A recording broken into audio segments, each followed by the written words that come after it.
Hey there everyone, welcome back to another video. Today's video is going to be a skincare video, but it's got a different angle to it. It's coming from a more sciencey, health, lifestyle kind of angle. As you can see from the title, I will be doing a food intolerance test, and there's many reasons why I am doing this test, so I'm going to briefly talk you through them. First reason, of course, is just so I understand my body and what's going on, what's good for it, what isn't, because, you know, there's a lot of talk around like foods that we shouldn't eat, should eat, and I just wanted to see, like, personally for my body, what is good for it and what isn't. And then second main reason is for my skin. As you can see, my skin kind of has its moments where it's like really clear, really isn't, and I just wanted to like understand if it was my diet that is playing a factor for it. I just want to be able to say that I've looked into the foods and like I'm going to cut the foods that come back as intolerant and see if it makes a difference to my skin, and hopefully it does. So I'll be doing two parts of the story, which is the now, like me taking the test, and then I'll do like results and like receiving them and reading what they actually are. This video is not sponsored at all. This is literally, I bought it for my own health and just so I know what's going on with myself. So the test I got is from a brand called the York test. Now I actually got inspiration from Sinead, and she did one because she has like problems with her skin, so she wanted to do an intolerance test and found out that she was eating stuff that really wasn't like doing good to her body.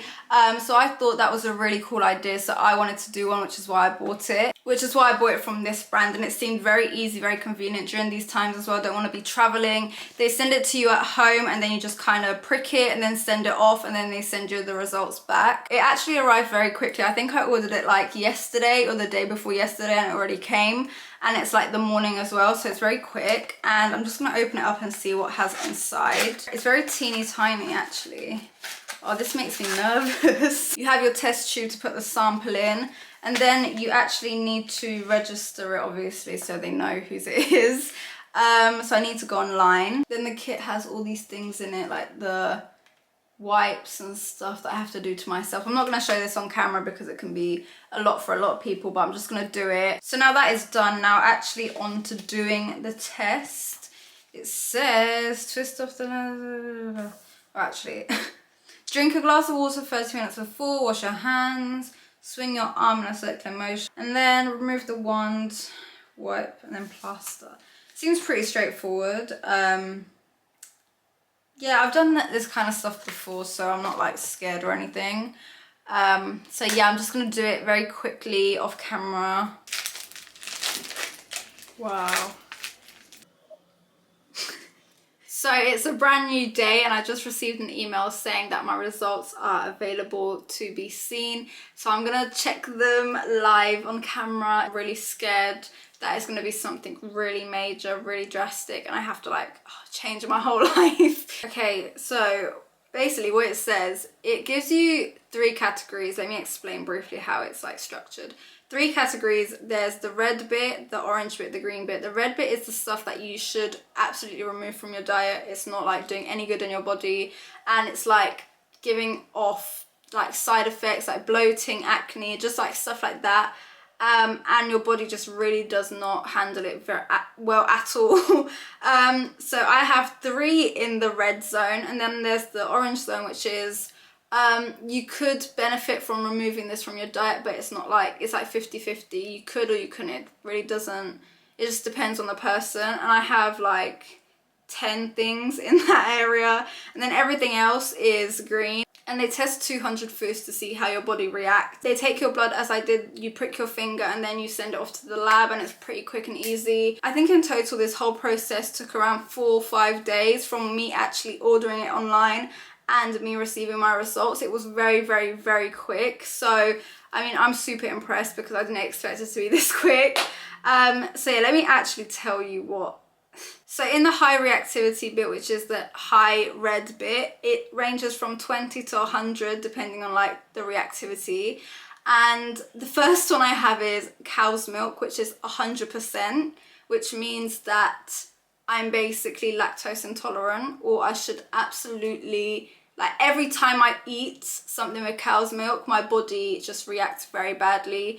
And to be honest, now it makes sense because I used to be vegan for like a few months. So I cut out all dairy out of my diet and I felt so much better. My skin was doing so well and I wasn't bloated and stuff like that. And now I've just stopped being vegan. I eat like dairy. I don't drink cow's milk, but I eat cheese and ice cream and stuff like that.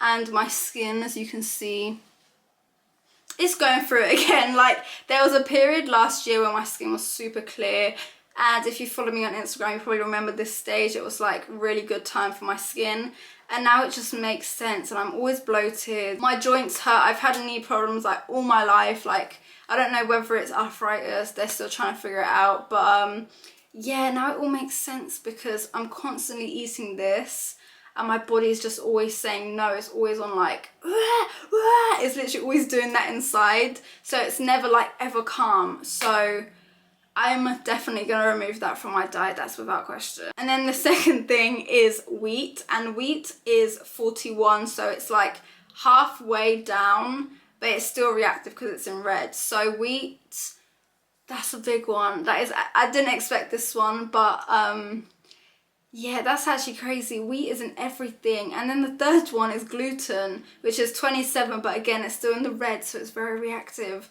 So those three things are literally found in, I think, everything we eat. If not, just most things that aren't fruit and veg, I think, have these things.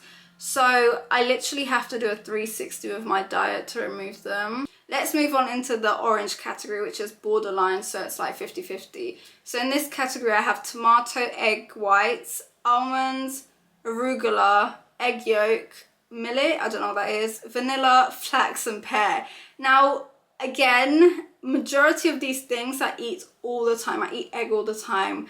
I eat vanilla. Vanilla's like one of my favorite things. Vanilla ice cream, vanilla cake. I cannot believe it. Tomato, I'm fine without, honestly. Apart from like pastas, but I can live without. Egg whites, as I said. Almond, I only really drank almond milk. I don't really eat almonds, so that's fine as well. Flax, I literally put flax seeds and powder in my milkshakes and in all my food.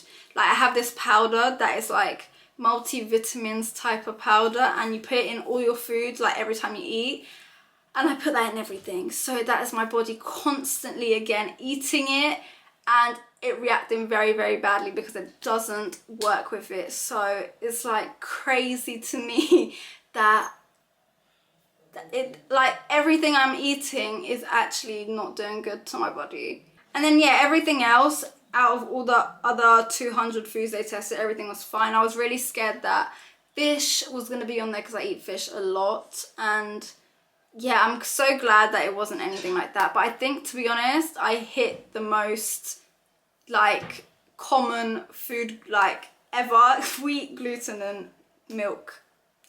But yeah, this is like a turning point. I need to change my diet. I can't remember if I mentioned in my previous video, the one I did the other day, but the reason I did this was for my skin and also just my general well-being.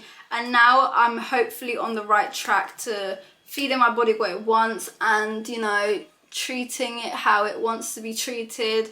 And if you want to see like progress or like daily updates on how I'm doing, I'll most probably do it on my Instagram, because that's where I post like every day, like just my everyday things I do. So if you want to see how I get on, or like any tips, or like, you know, just general things, then just follow me on Instagram. I'll be doing some more on there. But in the future, I'll probably do another video about this and how I'm getting on, maybe in a few months or weeks time. So I can do a deep like talk through on how I'm feeling, if it's made a difference, whether it was really the food. So yeah, again, this was not sponsored. I paid for this with my own money, but I think there's so many different ways you can do this. I know you can do it for your GP, through insurance, like through so many different avenues, but I just paid for it because I just wanted to have like a straightforward, like, without having to go through this whole process of like proving that I need it and that like I think I'm like intolerant and stuff like that. So I thought, you know what, let me just pay for it. So yeah, there's that way, or you can just go through your GP and doctor. So yeah, there's different ways. Just do some research. There's so many different companies. I really enjoyed this company that I used. They were really easy, quick, like straight to the point. And I even have a consultation with a dietitian, I think, after this, so they can help me with my diet because I feel so lost. But yeah, all in all, I'm really glad I did this, you know, for some insight and stuff. I think next I want to do like a general allergies one, like for dust, pollen and stuff like that, because I feel like I am allergic to dust especially. But I just want to get it confirmed and stop like speculating and guessing and just have concrete knowledge on what's going on. But yeah, now I'm gonna go and buy some stuff for my new diet, like pastas and stuff, and see what I can find in supermarkets. I know that the ranges have definitely improved, even just by going and walking past them. So I don't think it's that bad. I think if this was years ago, then yeah, I'd struggle. But now there's so many new launches and stuff. So yeah, I'm gonna go to the shop. So I'm gonna say bye for now because I don't know if I will say bye after. But yeah, thanks for watching, guys. I'll stay posted on Instagram and maybe do a Q&A on there. So yeah, I'll see you guys later. Bye. So I'm just in Sainsbury's now because I need to buy some new stuff for my diet. So I'm going to show you the things I pick out. I don't know how successful this is going to be. All of this aisle is the free aisle, and as you can see, it's basically a normal. Companies have really come a long way, so it's not that bad. But they expect everyone to like look healthy. Like, this is £3. Like, do you know how crazy that is? But I found the cheese, the butter, and it's only £1. This is a rough haul. Obviously I've got the meatballs. I used to be vegan, so I actually like them. Then I've got this cookie dough. Then I realized that this has vanilla, wheat, everything else that is on my list. The dairy-free butter. I can eat halloumi because it's not cow's milk. Then I got some free from pasta, which is what I'm really scared about because I love pasta and this is like scary. Then I got spaghetti as well. Just a whole bunch of things really. That this isn't mine because it's chocolate. And then I got, yeah, these snacks. Rude Health, I don't know, their packaging just looks really nice. That is cool, so I just gravitated towards it, and it's just crackers and stuff. And yeah, I think this is a good start to the diet, and then I can like build upon it and start figuring out like brands that I like and stuff like that.